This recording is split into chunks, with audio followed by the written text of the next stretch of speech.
Hello, welcome back to our YouTube channel. तर आज आहे होळी आणि होळीच्या तुम्हाला सगळ्यांना माझ्याकडून खूप खूप शुभेच्छा.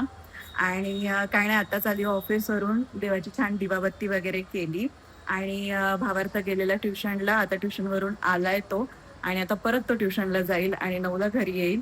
मला मम्मीने छान मस्त पुरणपोळ्या केलेल्या आहेत, तर बोलवलंय. तर आणि ना ज्या दिवशी होळी होती ना त्याच दिवशी माझा लग्नाच्या मेहंदीचा कार्यक्रम होता आणि नेक्स्ट डे धुलीवंदन होतं संडेला, तर त्या दिवशी माझी हळद होती. सो ह्या सगळ्या मेमरीज असतात आपल्या आयुष्यातल्या. आणि आता रेडी होईल आणि मम्मीकडे जाईन मी. So stay tune. तिकडे गेल्यानंतर जसं जमेल तसं मी थोडं थोडं शूट करेल. तर इथे सकाळीच मी अधिष्ठानाची सुंदर अशी पूजा करून मग ऑफिसला गेली होती आणि आल्यानंतर इथे दिवाबत्ती केली आहे. मम्मीने मस्त सुंदर असा हार अधिष्ठानासाठी बनवून दिलेला. तर अशी झटपट मी आता रेडी झालेली आहे आणि ही साडी तुम्ही माझ्या गणपतीच्या ब्लॉगमध्ये पाहिली असेल. गणपतीच्या विसर्जनाच्या दिवशी मी वेअर केलेली आणि याच्यावरचा ब्लाऊज ना मी अजून स्टिच करून नाही घेतलाय. सो थोडासा मिसमॅच करून हा ब्लाऊज मी आता वेअर केलेला आहे याच्यावरती. आणि ही साडी ना खरंच खूप छान आहे आणि मी ना माझ्या साड्यांच्या कलेक्शनचा एक वेगळा ब्लॉग घेऊन येणार आहे पुन्हा एकदा. जर तुम्ही पाहिलं असेल तर मी 3 वर्षापूर्वी माझ्या साड्या चे 2 ब्लॉग शेअर केले होते आणि आता परत जे आम्ही हल्लीच घेतल्यात, मी 2-3 वर्षांमध्ये अजिबात साड्या विकत घेतल्या नव्हत्या. तर त्यामुळे आता ज्या घेतल्यात ना त्याचा मी वेगळा ब्लॉग तुमच्यासोबत नक्की लवकरच शेअर करेन. सो ह्या साडीबद्दल काय सांगू, इतकी डिसेंट आहे ना, तुम्ही ते जवळून बघू शकता. आता हा नवीन पॅटर्न आलेला आहे साडीचा आणि किती सॉफ्ट आहे, मख्खन आहे मख्खन. आणि नेसल्यानंतर वाटतही नाही नेसल्यासारखे आणि इतकी सुंदर दिसते. त्यात बरेचसे कलर होते पण माझ्याकडे हा कलर नव्हता आणि मला हा कलर जरा डिसेंटही वाटला, म्हणून मग हा कलर मी घेतलेला. सो बऱ्याच शॉपमध्ये ह्या साड्या आलेल्या आहेत. तुम्ही नक्की घेऊ शकता. प्राईसच्या मानाने वर्थ आहे. तर मी आता जास्त वेळ नाही घेत. पटापट मम्मीकडे जाते कारण मम्मी सुद्धा खाली उतरून होळीसाठी नैवेद्य घेऊन येतेय. सो मी पण मम्मीला तिथे खालीच भेटेन आणि नारळ वगैरे मी आता सोबत घेणार आहे पिशवीमध्ये. सो चला मग मी आता तुम्हाला तिकडेच भेटते.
तर मम्मीने इथे बनवली आहे पुरणपोळीची झणझणीत अशी आमटी, त्याचबरोबर आहे दूध पुरणपोळीसोबत खायला, आणि इथे आहे कांद्याची भजी आणि मऊसूत टेस्टी अशी पुरणपोळी, त्याचबरोबर आहे तळलेला पापड आणि इंद्रायणी तांदळाचा भात.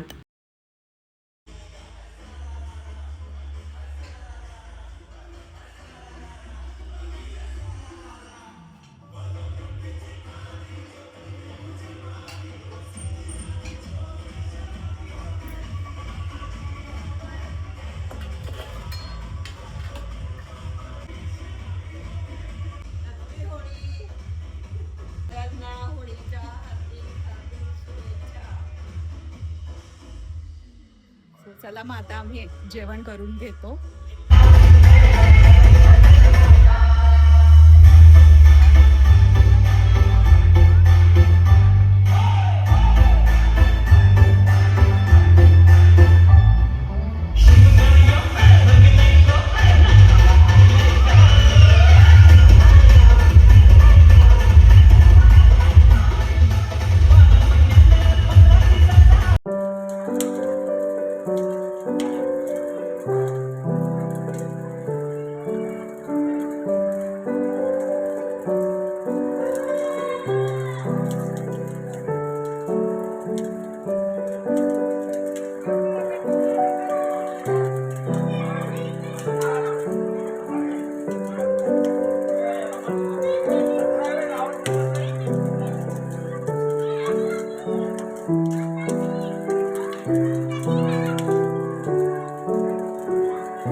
तर जेवण करून झाल्यानंतर मी आणि भावार्थ आम्ही आलो घरी, कारण ऑफिसवरून मी आली होती आणि थकायला झालं होतं. सो म्हटलं जेवण केल्यानंतर मग आम्ही घरी आलो आणि हा व्हिडिओ मम्मीने शूट करून मला पाठवलेला. मम्मीला व्हिडिओ फोटोज याच्यामध्ये एवढं असं ती फॅमिलियर नाही आहे या गोष्टींशी, बट स्टील तिने मला व्हिडिओची क्लिप मिळावी म्हणून मी न सांगता, विशेष म्हणजे तिने हा मला व्हिडिओ बनवून रात्री 12 वाजता पाठवलेला आहे. आणि आमच्या इथे ना कंपाऊंडमध्ये होळीचं दहन 12 वाजताच होतं. सो तेवढा वेळ मला थांबायचं नव्हतं म्हणून मी निघून आली, पण मम्मीने हा व्हिडिओ मला बनवून पाठवला. तर हे असतं आईचं प्रेम आणि सपोर्ट. तर व्हिडिओ आवडला असेल तर व्हिडिओला नक्की लाईक करा. तर चला मग भेटूया नेक्स्ट व्हिडिओमध्ये. Till then be happy and be bright. Bye.